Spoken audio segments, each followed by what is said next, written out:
When is it acceptable for people to use for themselves directives of the Rebbe that were given to other people, which was based on their personal circumstances at the time? I just had an experience with two people. Both of them told me a very similar story, that they dated their prospective mate 3 times. And one of them was told by the Rebbe, and they were ready to get engaged. So one of them tells the Rebbe, the Rebbe says to, how do you make a decision for life based on 3 meetings? The other one told the Rebbe that they met 3 times and they're in the middle of making a decision, and the Rebbe's answer to them was, whatever you're going to find out, you found out already. There's nothing more to find out, make up your mind. So this is literally 180-degree polar opposites. Exactly the same scenario. The Rebbe gives advice. And the Rebbe's advice is logical and commonsensical, but there's also Ruach HaKodesh. And as a consequence, often the Rebbe is speaking to an individual person. But there's a couple of factors. The most basic factor is the Rebbe wanted the Igros printed. And the Rebbe didn't only want the Igros printed. If you hear from Rabbi Simpson, Zol Zayin Gesund, how much the Rebbe pushed that they should be rushed, that they should come out as quickly as possible.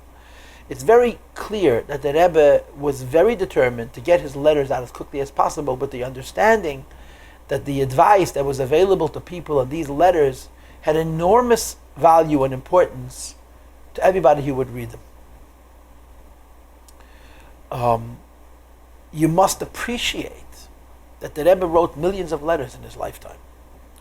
And the letters that they're publishing are a small fraction, that are edited, that are censored by the Rebbe himself, and then by Rabbi Simpson, and there's a censor and up another censor.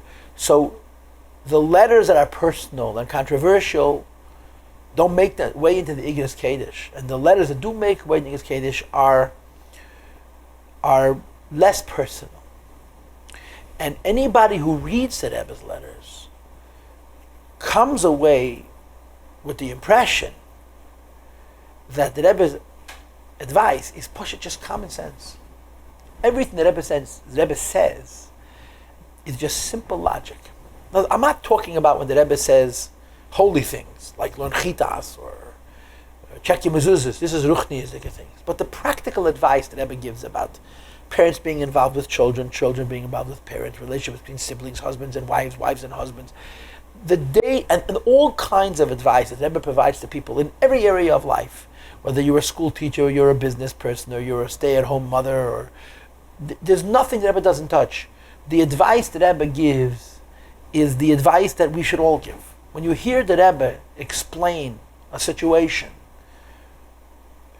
it just makes a lot of sense. It resonates with people because it's so simple. It's so down to earth. It's so practical. The Rebbe always sees through all of the nonsense and just says what's important.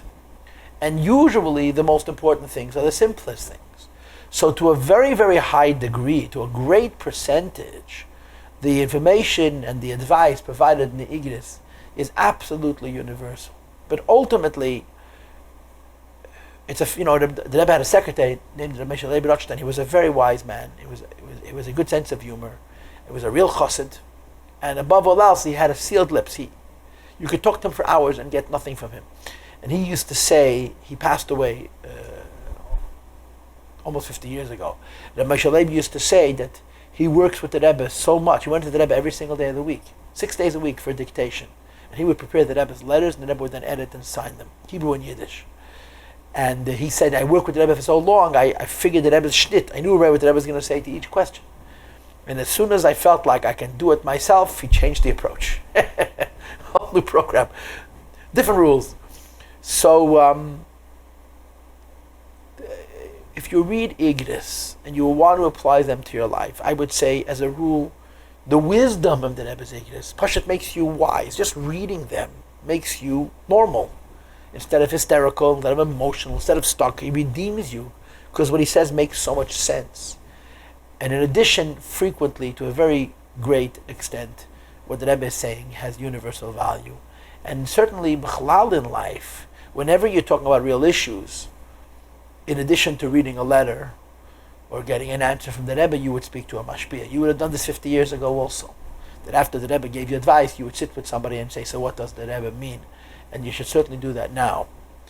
And I think that's how the Igros Kodesh should be approached. I think that's why the Rebbe published the Igros Kodesh. And like I said before, the first thing that happens to any person who regularly reads the Rebbe's letters is it doesn't make you smart.